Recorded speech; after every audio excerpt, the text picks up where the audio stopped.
L-Ajruport Internazzjonali ta' Malta ġie klassifikat fit-tieni post wara dak ta' Budapest fil-kategoriji ta' ajruporti dinjija li jilqgħu bejn 4 u 20 miljun passiġġier fis-sena.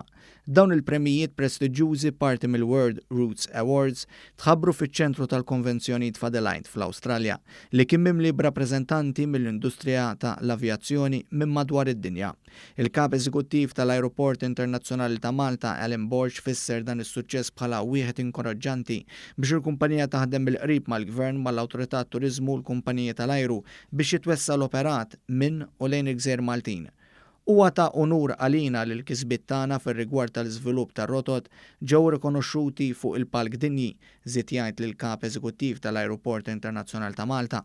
Min-naħa tiegħu iċ-Chairman eżekuttiv tal-Awtorità għat-Turiżmu Gavin Gulija qal li l-ajruport huwa sieħeb strateġiku fil-viżjoni tal-Awtorità dwar l-iżvilupp ta' swieq strateġiċi u l-indirizzar tal-istaġjonalità. F'dan ir-rigward sar titjib sostanzjali qal Gavin Gulija kif 17 ir-rotta se jiġu estiżi mis-sajf għax-xitwa u se jitnedew ukoll 4 rotot ġodda f'Ottubru u Novembru. Din l-iskeda hija maħsuba li tkompli tinkoraġixxi lil qatt akbar ta' turisti sabiex jiskopru lil gżieritna fix-xitwa.